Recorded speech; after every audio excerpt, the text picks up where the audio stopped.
Tadi Ustadz mengatakan uang sogok itu haram, tapi boleh diambil lalu diberikan ke tempat-tempat maslahah. Pertanyaan, apakah semua uang yang haram boleh diberikan ke tempat maslahah?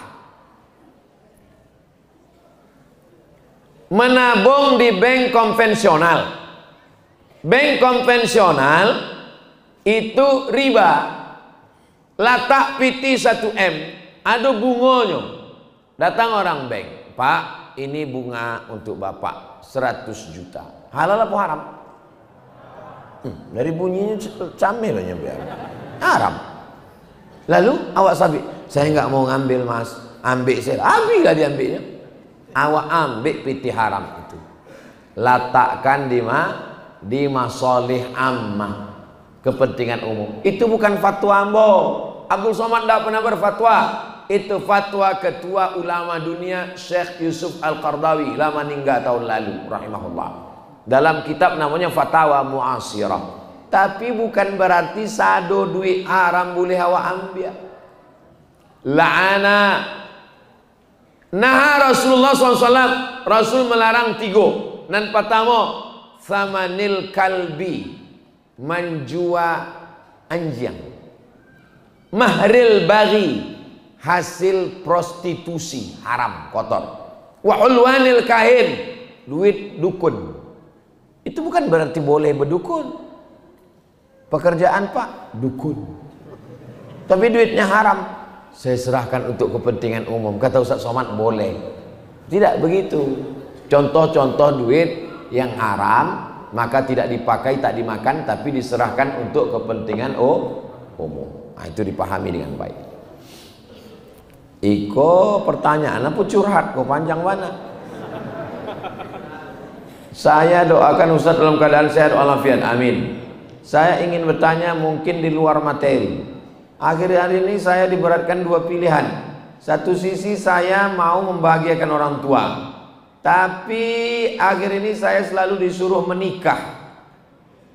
Pertanyaan saya, apakah dengan memenuhi permintaan beliau adalah salah satu cara membahagiakannya? Sementara di sisi lain hati saya belum siap dikarenakan saya anak pertama dan tulang punggung keluarga. Otomatis banyak yang masih saya pikirkan Ustadz. Mohon pencerahannya. Ada sahabat Nabi menikah, ditanya dek Nabi, kamu menikah ke Nabi? Iyo. Dengan janda apa dengan gadis? Janda. Kata Nabi, halla bikran, kenapa engkau tak nikah dengan anak gadis? Adik ambo banyak ya Rasulullah. Kalau ambo nikah dengan anak gadis, beko bercakapnya dengan adik-adik ambo tak sesuai. Ambo nikah dengan janda kok, dia bisa mengayomi, melindungi. Jadi ada pertimbangan-pertimbangan. Iko anak patamu ingin membahagiakan orang tua, ada adik-adik tapi tulang punggung keluarga. Amak menyuruh nikah, maka carilah perempuan yang bisa sekaligus tulang rusuk dan tulang punggung. Anak tunggal, semata wayang, amehnya banyak, ladangnya lawe, apaknya sedang di ruang ICU. Solihah. Nah itu yang mengerti. Sebelum menikah lagi tahu dulu kayaknya. Ambo kok anak patamo, apa jo ama ambo, adik-adik ambo lah tulang punggungnya. Beko kalau awak menikah, apa adinda siap menerima segala konsekuensi ini semua? Keceknya, jangankan untuk surat-surat tanah dan otoikoda, nyawa ambo agiakan amin. Cuma sayangnya nanambo ceritakan kok cuma ada di sinetron religi saya. Tapi insya Allah, Allah akan menemukan orang baik, ditemukan Allah dengan yang baik-baik insya Allah. Kalau jodoh takkan kemana, tapi saingan di mana?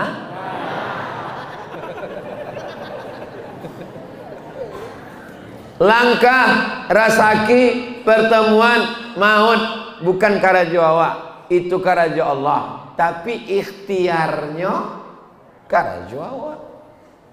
Ikan nanado di dalam lawi, nanado di sungai, nanado di kolam, itu adalah urusan Allah. Tapi mengambil buluh bambunya, memasang matokail pancingnya, mencari caciang dan kataknya, itu urusan awak. Letakkan.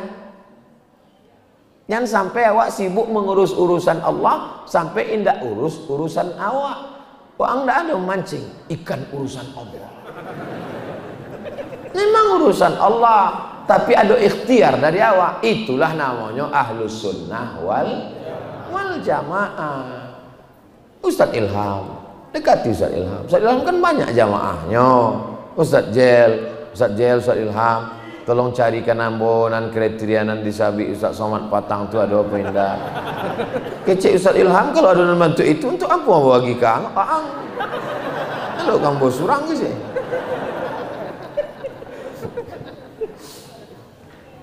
Semoga Ustadz selalu dilindungi Allah. Amin ya Allah. Amin ya Rabbal alamin. Saat ini begitu banyak kasus pelecehan seksual, pemerkosaan, pencabulan.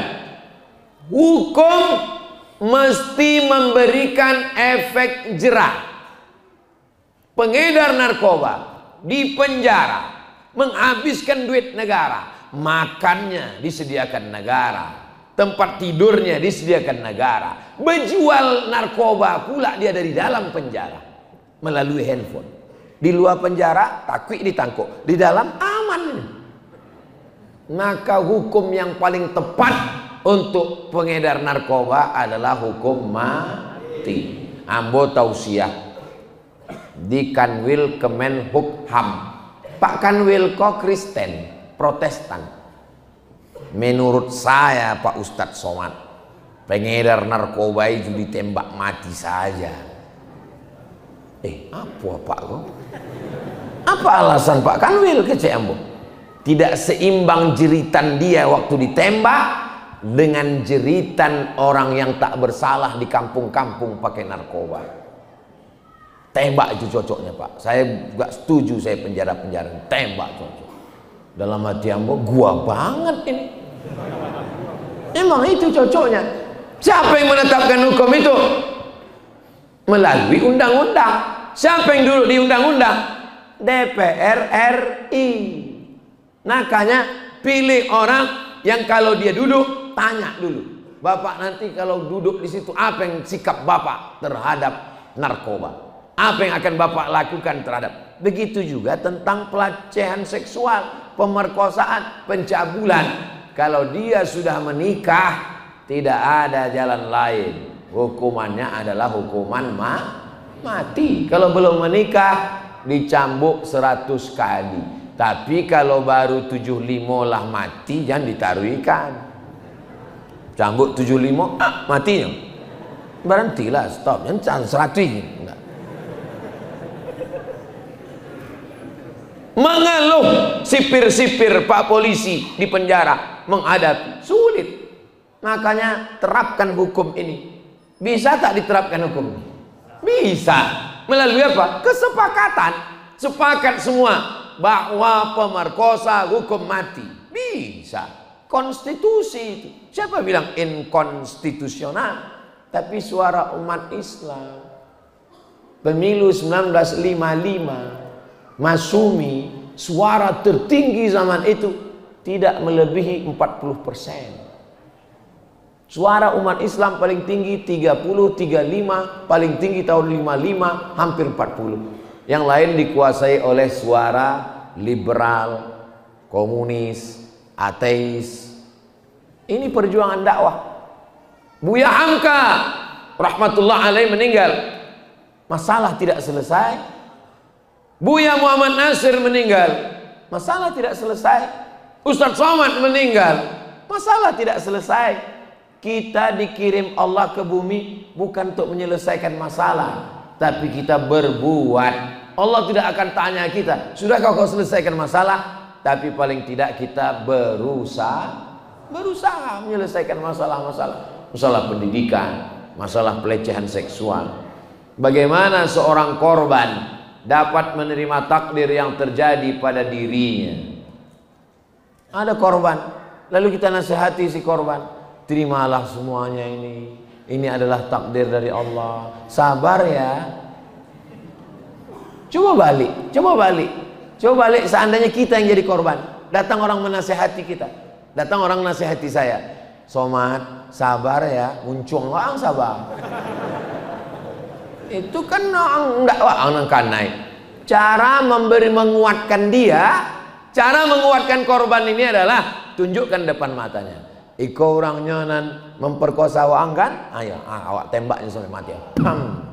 Sesudah itu baru sabar kan? Ayo udah sabar lah. Begitu caranya. Jangan injak bambu. Jangan seperti membelah bambu. Satu diinjak, satu diangkat. Dia disuruh sabar.